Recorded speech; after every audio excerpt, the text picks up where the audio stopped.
you, God, for allowing us to be here this morning. And thank you for Dr. Brown and his ability to talk to us about apologetics. And I pray you'd bless him. I pray you'd bless us, Father, as we attempt to serve you. And I pray that you would bless the ones that have been mentioned here this morning. Help us, Father, in our hurts. Help us, Father, more than that, with our spiritual hurts.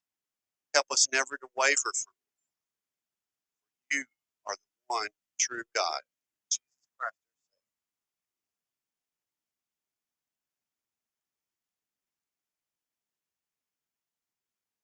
So we'll try to do what we can this morning.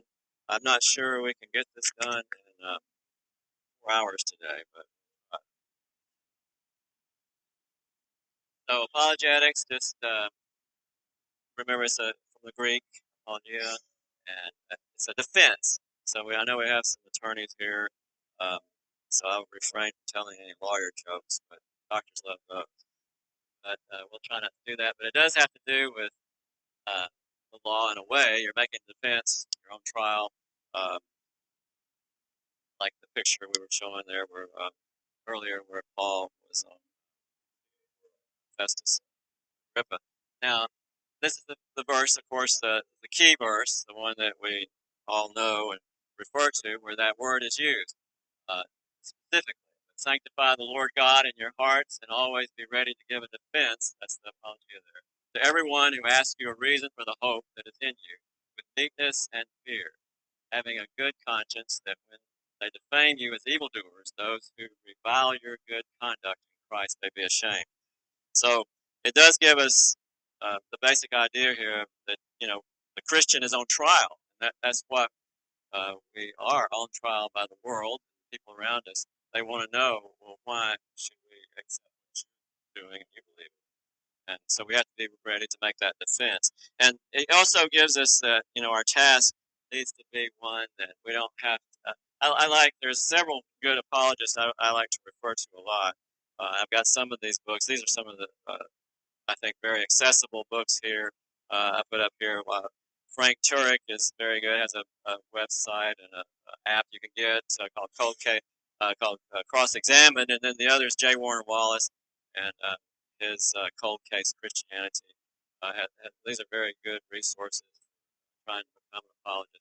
They also offer very good courses. I've taken an intensive 3-day course, the Cross Examined Instructor Academy, and it's very good. You get to meet a lot of these very good apologists that are out there that I think can be very helpful. And I would encourage you to become an apologist, to look at getting some of these resources and using them.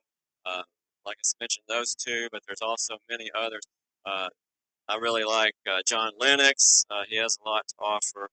Um, and then for young people, there's a group that I've been involved with called Summit Ministries. Dr. Jeff Myers. And a lot of things for people that are going to college, want to try to hit young people with this, help them get well grounded. The same is true for both of these individuals, Frank Turek and J. Warner Wallace. They have materials for all the way down in early elementary that help ground young people so that they can handle it, which they get out into the marketplace of ideas. So many are lost when they get to college. And so I think we're guilty of sending our young people to college without a life preserver. So many of them lose their faith there, and it's very aggressive now. I always enjoyed debating my professors when I was going through college and engaging them, but that doesn't happen very often anymore. And a lot of people don't feel comfortable doing that, and so they just get overwhelmed and say, "Well, the professor said it. My parents always said I should do what my teachers say," and they're leading us astray. So it's very important that we do a better job of trying to prepare our young people to be able to go out and not just be overwhelmed, flooded by what all goes on here. The other thing, though, it gives here is that we need to know how we do it, our good conduct, the way we handle ourselves. Uh, we want to. I like another one of the apologists I like is uh, with the Stand to Reason. It's a good website. His name's Greg Kunkel. And his idea is, we want to put a stone in someone's shoe. You just want to give them something to think about. We don't necessarily have to, smash them to pieces with a boulder on their head. But we want to work with them. And one of my mentors who helped me, he always Clyde Jones. He was always a friend to people, even when they didn't decide to become a Christian or want to be a part of it. He would still maintain that friendship. And you never know what's going to happen later down the road. And many of you know, Nobody's told this story about how many years it took him to come to Christ. And if we, just say we're going to rush over people and not give them a chance to think about it and digest it, then that's really not the way to do it. So anyway, it gives us a lot to think of there about how we handle ourselves as apologists. Now, there's three aspects of this, and of course, defense was the word that came up the most there with the idea of apologia. But we also want to give proofs. We want to also take offense, get on the offense sometimes. We have to do all of these things. So we have to, have a rational presentation of something. We have to be able to answer the objections and questions people have, and then we need to be able to tear down things that are, total folly that's out in the world right now, so that we don't just let things stand that are not good. So here are some passages. There's a lot to go through here, but all of these sort of demonstrate these three aspects of apologetics that we were mentioning. And this kind of gives you an idea that in the scriptures that they were doing that. When you look at the idea, trying to persuade is one of them. Okay.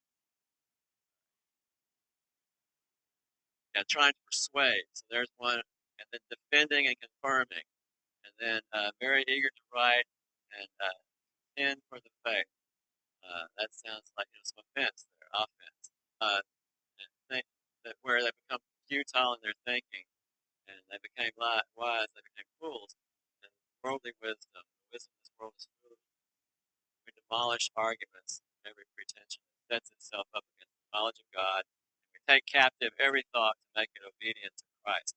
So that gives us again some of this taking on the offense position. And then there is this divine imperative that Jesus himself gave us about that we're to love God with our mind. And so that's very important. I need a magnifying glass for my notes. I'm sorry about this. I had this set up to be in presenter mode right here in front of me, and we don't have that right now. So it's a little hard for me to see. I need a good op. But anyway, so in order for us to love God with all our heart and soul, we have to be convinced in our mind that there's something there to love. And God certainly understands and expects us to have questions. He's not afraid of being questions. Christianity, different from so many other religions, it actually seeks active inquiry. The Christian message is really intended for both our heart and the head. And we want to build a rational and intelligent faith. And we want to present the gospel message in a way that can be understood. So if you just preach without apologetics in many ways, it's going to really lead people to accept on slight evidence, which is going to lead to very shallow conviction. It won't last. And so we don't need to expect people to park their brains at the church house door.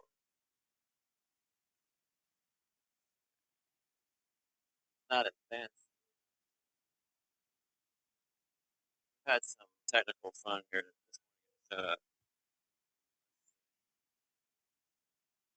Okay, yes, sorry. There. All right.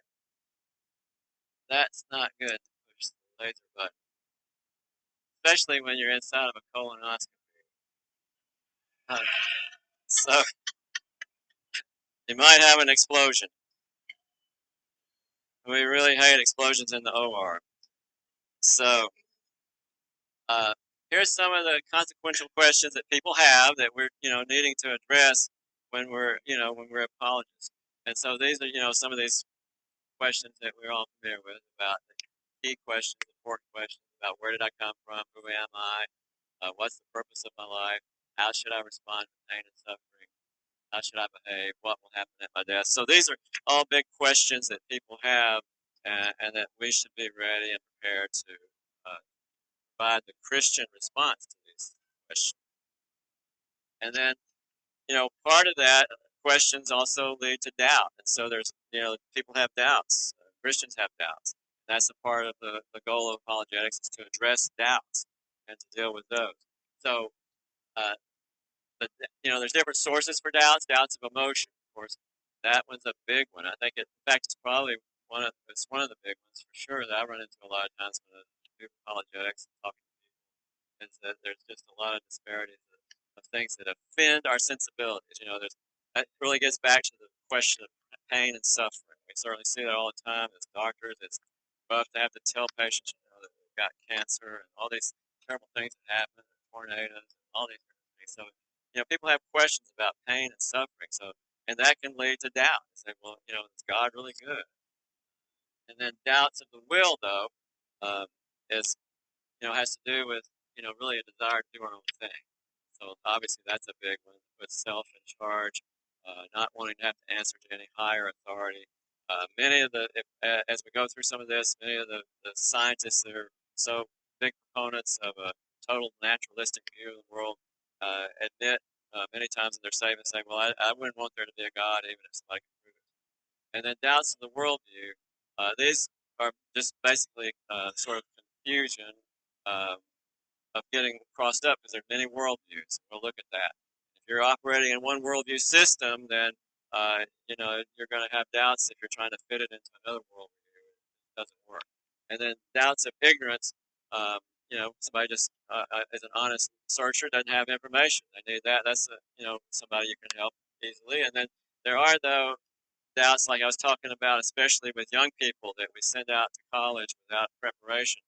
Uh, they're being, and unfortunately, in the current education system, they're being fed misinformation. They're being miseducated, misled, and so that's a doubt of ignorance. But it's not necessarily their fault. But we threw them into this, and that's where they end up because they never had a chance to get the truth put into them, and all they heard was these other things. So it's very important to understand some of these where it's coming from, the doubts that we face. Uh, now, on Frank Turek's podcast, I believe it was yesterday, he was talking about a parent called in that raised their child in a Christian home, and then they go off to college and they came back and they wouldn't have anything to do with it. They said, Christianity is a hostile religion. We can't do that and all this stuff. So that's what's going to happen if we don't help our young people. So again, just trying to get the idea of the difference with Christianity is Christianity makes its claims publicly. It's not private like a lot of the other religions. It's the leader had a vision or this idea, and then it's just sort of becomes somewhat cultic in a way. Whereas this is to be an open and public to be examined, to be put under the microscope. That's the nature of Christianity as opposed to a lot of the other world. So here again, just kind of gives you an idea of some of these worldviews, just so you get a little idea of where people are coming from. Um, that people operate in different meta narratives, and just like Paul did his homework, obviously when he or knew the situation in Greece when he went to Mars Hill there, Athens, and he spoke to them. He referred back to some of their writers, their poets, and different things. He was familiar with it, so it pays to be familiar with these different worldviews if you're going to be talking to them. You kind of know where they're coming from. And there's sort of these. I kind of put these in these three broad categories of those that are theistic and those that are pantheistic, and those that are atheistic. And these are just some of the major worldviews. And then again, the meta narrative is another way of putting it, but it's sort of how a society or culture is working, and of course that's what's going on in our own culture. Is our meta narrative has changed? As we call it post-Christian, and we see these different meta narratives that go on, and this kind of gives you an idea of their view of origins and the problem in the world and the solution, and so you kind of have an idea here of what they're talking about when you look at these different systems. And of course, particularly apropos for us, I guess, would be down here in this lower end. Postmodernism, of course, has been very predominant for a long time, and there is no truth, no real solid truth. And so their problem is people making truth claims, answers relativism, and then what's really ascendant now, of course, is critical theory. And it is, of course, really just a variation of Marxism that we referred to a minute ago in the previous chart. But it talks more about how, again, their belief for origin is going to be accidental. The same thing. I do have this on a jump drive if you want to be able to put it on or something later. But that, it's all an accident. We're just here by it's just happened. It's not anything meant to happen. And then, but for the critical theory, of course, which is, like in all of Marxism, you're looking for, this antagonism back and forth, the dialectic. And so you got the oppressor and the oppressed. And then, of course, the solution of Marxism and critical theory is destruction. You got to tear it all down completely and rebuild it in the heaven on earth type idea, make it better. And then, of course, agnosticism is a lot of people have that, so they're really uncertain about a lot of things. I don't know where we came from. There's all kinds of different problems, solutions. We just got to, try to stumble along and find our way empirically somehow. All right, now this is, as again, we're talking again, sort of the idea of the defense, apologetics, we're on trial or whatever. So we have to also look at it from a criminal standpoint, even of how are we going to be a good investigator? So, or maybe even a scientist or whatever. But they receive things, but they examine. They did some effort to look into it. The idea of testing everything in this verse, and then don't believe everything. Don't just willy-nilly accept everything that comes along. You gotta do your research. So you have to do some homework to find out about what's really true. All right, so these are some foundational assumptions, or if you will, or assertions of Christianity that we have to prove to our hearers. So these are things that you should become familiar with, and that's what we hope to examine over the next several weeks as we look into detail. And so one of the first things is, does truth even exist? So that's an important one that we have to deal with. It's a big problem today with the postmodern view. God exists, miracles possible, is the New Testament historically reliable, and finally, has Jesus really risen from the dead? Right, so getting to Jesus then, and this idea of truth, of course, the famous passage here when he's on trial, Pilate, that, well, oh, yeah, yeah. I came in the world to testify to the truth. Everyone on the side of truth listens. Well, those are very inflammatory statements today, especially among young people. They cannot fathom that. So that's a big issue. And Pilate, of course, in his famous response says, "What is truth?" And so that is where we really kind of hit it on the head. I guess I gave away the next slide somewhat.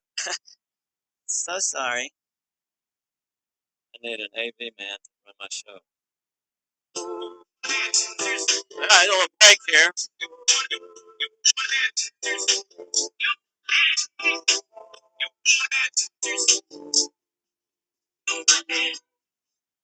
I'll get my hula hoop out. I guess y'all haven't seen me do that before.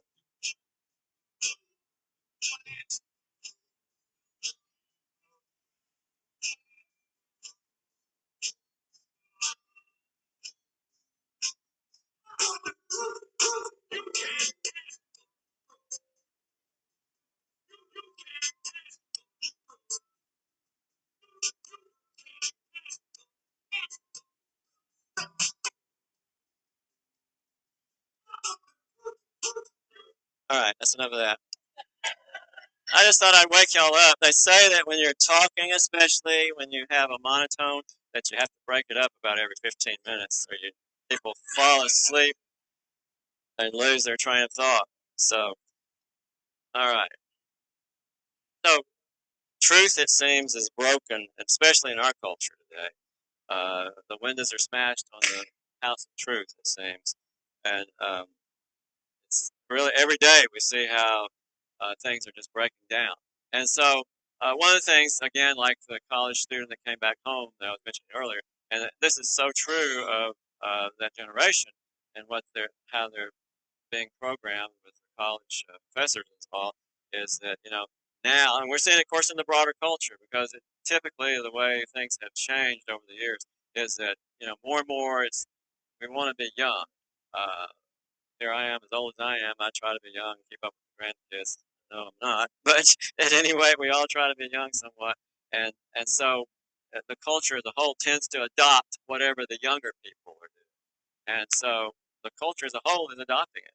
And this whole idea of the lived experience trumps truth. In other words, truth we would think is a hard thing, but now it's a soft thing. It has to be whatever one's lived experience is, and that is what is true. And so now that sort of a social and emotional learning, that's another one that's a big thing going on in the school. And it's all about feelings instead of about facts. Feelings are much more important than facts now. And if you get too much into facts, that's oppressive. It's oppression. So that's another big thing. It's oppression that we mentioned earlier about that worldview. And so, like the daughter that came back from college and saying her father was oppressive and that wasn't safe. He's not safe. That's another thing, safe, in the sense that if you say something that makes people feel challenged or have to think about something outside the box they're in, it's not safe. You're not safe. You're dangerous. And it builds up from there that, you really need to be isolated, canceled, or maybe you need to go to jail. So these things are all happening pretty fast. And we have, of course, the ESG scores now happening for all the businesses. That's going to try to put all that into a box.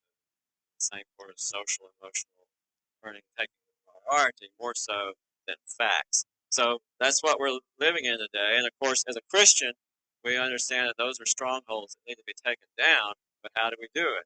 And of course, one thing is to realize that the opposite of truth is lies. And so much of the people that are running around and seeing in our lives are having to live under a lie.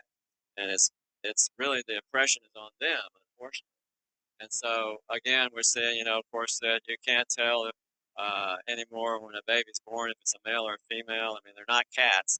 You should be able to tell pretty easily, but not anymore. Not anymore. And so woe to those who call evil good and good evil, who put darkness for light and light for darkness, who put bitter for sweet and sweet for bitter. Now, the opposite, of course, is what Jesus said. If you abide in my word, you are my disciples indeed, and you shall know the truth, and the truth shall make you free. So, do we want freedom or do we want lies? And how do we get this message out effectively? How are we going to convince people to understand what's happening here?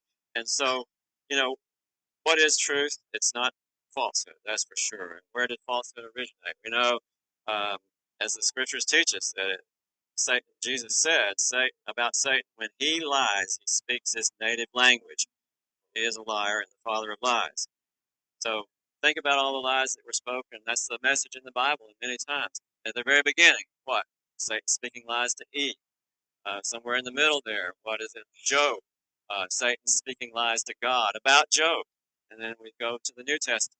What is Satan doing? He's speaking lies to Jesus, trying to say, hey, come on over here and do this and that, and you'll be great. Follow me. So this language of lies is in our culture, and it's really hurting people.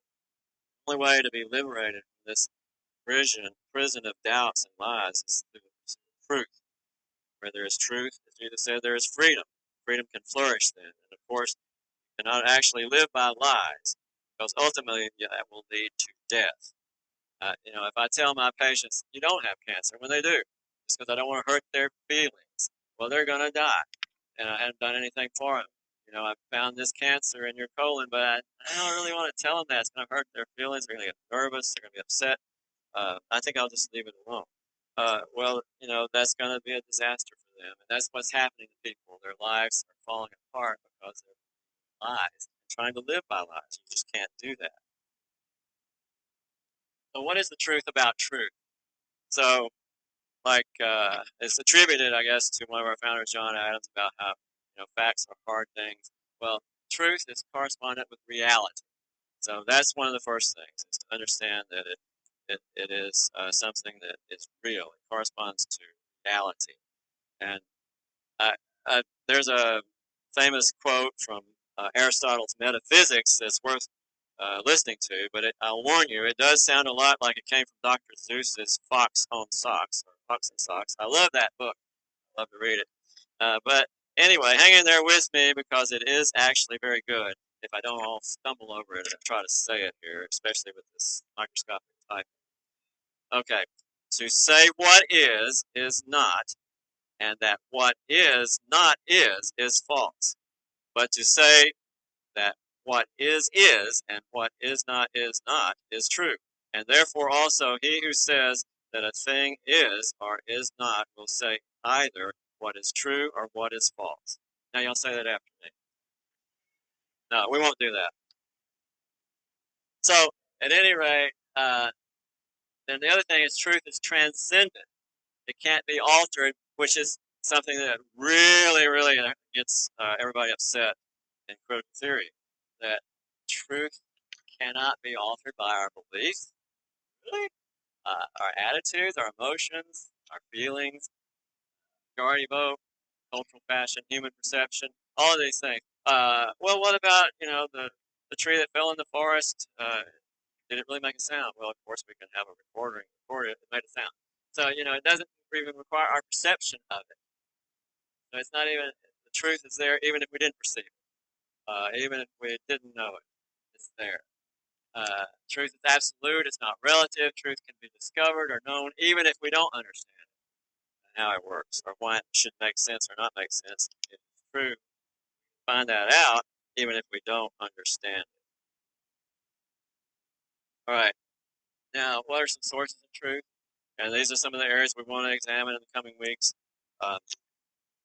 Revelation, of course, where we look to the Bible, higher authority that's not derived from the natural, outside of the system, as it were, outside of the universe. And now philosophy, in some ways, kind of spills over from Revelation in a way because it's kind of like certain aspects of philosophy, at least in the classic sense, like logic, like math. We can think of those things that, in a way, they're really outside of the universe. In a way, I guess Dr. Guthrie here could address that better than me. But that's things that are outside of really the universe, like math and logic. These are just things inherently true. And of course, again, with our current education system, 2 plus 2 may not equal 4. Not pleasing. But philosophy is things that make sense to our mind through reason our way to a lot of things. And then history is the record of past events that are unique and not repeatable. And so we can't necessarily apply the same kind of techniques that we do with science. Science is something that can be observed, it's regular, repeatable. We can do experiments, we can try to prove it again in the lab or something. Whereas history, if it's unique, you can't necessarily prove it again. And so it's a little different method. You think of forensics, you think of evidence, and of course, that gets back into this legal thing a little bit, and looking at it from that standpoint, like criminology in a way. And so that's important when we look at the idea of historical Christian evidence. That's very important. Obviously, it may be even central because if we prove that Jesus rose from the dead and whatever he said then is true. So that is a very critical task in using those sources. Now, as Jesus said here, I am the way and the truth and the life. No one comes to the Father except sanctify them in the truth. Your word is truth. So this gets to that first category of revelation. But of course, people aren't going to necessarily be willing to accept that at all if if they're agnostic or atheistic. So we have to move beyond that in some of these other areas in order to get back to that point where they can accept revelation. So that's something to look at. Now, again, to do these things, we have to use some of these things as tools of philosophy.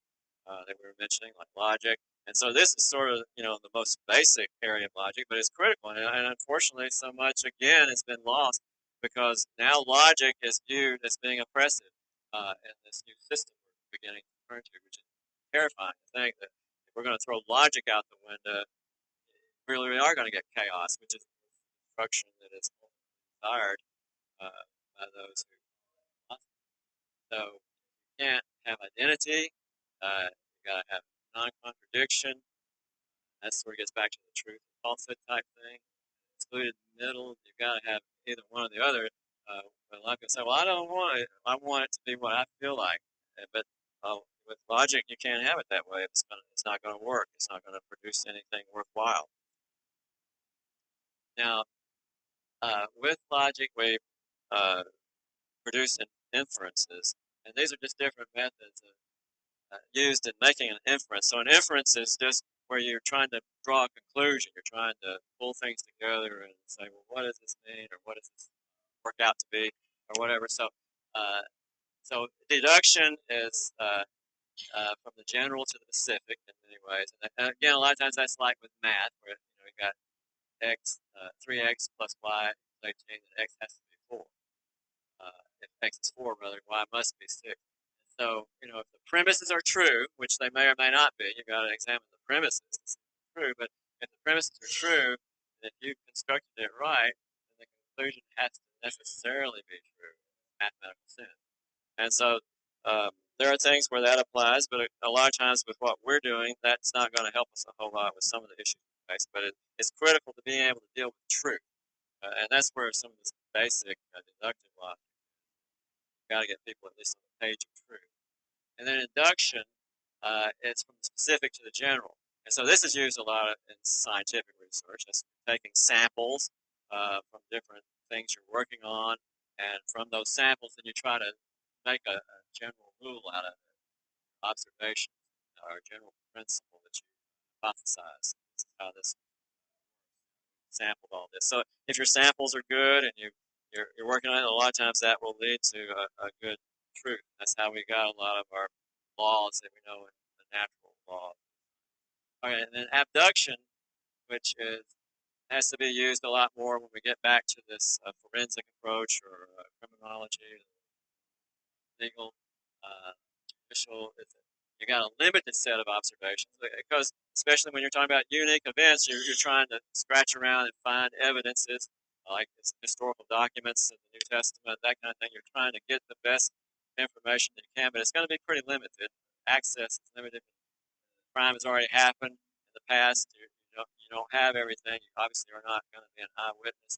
You may have eyewitnesses, but many things the eyewitnesses are gone, or they're not available, not be trustworthy. You got to gather what you can, and then to make the most reasonable explanation. So it's used, like I say, in historical sources of truth, like archaeology, law, medicine. We have to do it all the time in medicine, because we depend on just these symptoms that the patient brings us, or what data we can collect, and then you've got to draw a conclusion from it. So it's done abductively, but not inductively. It's not like a science experiment, although we a lot of times feel like we're an experiment when the doctor finishes with us. Now, let's see. Oh, now, so again, as far as the validity and the degrees of your proof, how valid it might be. So, and then again, this is like maybe in a court of law. So that's, again, gets back to, like Paul on trial, or Jesus on trial, is that you've got some credible evidence that's maybe worth investigating a little further to see if we can make it stronger, your case. You got a preponderance of evidence, like it's more likely true than not true. Clear and convincing evidence is significantly and substantially more likely. Beyond a reasonable doubt, which is, I guess, a lot of times used, maybe, but it's no plausible reason to believe it's not untrue. But that does not mean that it's It's not like a scientific law that, boy, this is really, really, no, it's beyond a reasonable doubt. Reasonable. What would a reasonable person say about this evidence that's been presented? Like you're in the jury, you got to say, well, it is beyond a reasonable doubt what's all been presented. Yeah, this person that we and with our efforts. So that's the kind of things we look at, and that's where you have to get the people you're talking to or whatever is you've got to work through these things and hopefully get to the point where they can see it reasonable doubt. Christianity is not going to be built like a scientific law. It's going to be on this kind of basis, legal basis. It's beyond a reasonable doubt. Now, I don't know that we got time for all these right now. So there's a lot of different fallacies that we have to be aware of, because if you're working with these things, you're going to run into fallacies all the time. People are going to throw things at you that are fallacious. You have to know what a fallacy is and what's wrong with their argument that they're making, or where they're not seeing things right. And again, you want to, maybe approach it another way other than saying you're wrong or you got this wrong. That people get defensive. And so you might say, well, um, if I could show you that what you've been told by the people giving you your information, that it's correct or deceiving you or whatever. People don't like to be deceived, so they bring up that question: have you been deceived? Are you being fooled by this background, the professor, whatever? Are you being deceived by that? So you have to figure out how you're going to word it in a way that's not cause people offensive. So now, this is a really great book, especially if you're working with young people. It's called The Fallacy Detective. I think that this book is really good. It goes through a lot of the fallacies. It gives you good examples of them, of what they are, how they are. So there's, basically like the distractive fallacy, just a broad overview here. That's the ones that you're trying to avoid the question. So obviously the red herring fallacy, that's, the idea was that you have this old fish herring and it's really gotten rotten. Oh, it's red. Take it across the trail where the dog is trying to chase it, and it leads them off. It's a red herring. It leads them off the trail. So it's a distraction. It's trying to avoid answering the real questions asked. And the ad hominem attack, of course, we know that's where you're attacking the person who's presenting the argument rather than, what's being argued.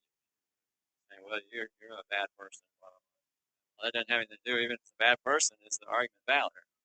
And so, you got a whole bunch of these different ones. Faulty appeal to authority. Now, that's, of course, used a whole lot now. I come in with my lab coat on and say, I'm a doctor. Here's what I say. Okay, he's a doctor. What is? No, does he have authority in that area? Is he expert in that area? Or is it an area that is controversial? In other words, is it not settled?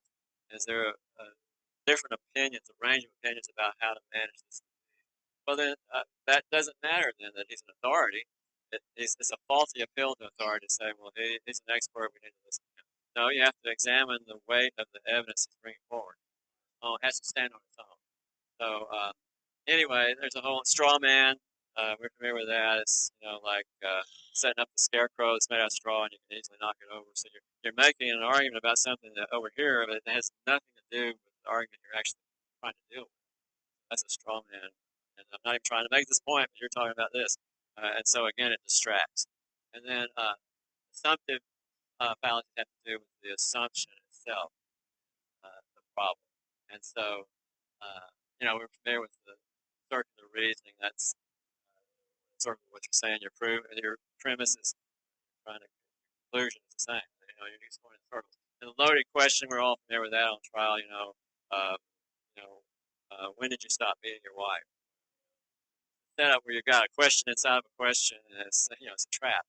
And so there's all those different ones. And then statistical fallacies. Again, the hasty generalization is probably a good one to be aware of, where you're trying to do inductive reasoning in a way. You've taken some samples, but it's way too small to make a generalization. That's called a hasty generalization. Jumping way ahead. But anyway, there's a whole bunch of these, and they're very good to know, but we're way out of time. And if you stay any longer, I'll have to offer you a free colonoscopy. All right.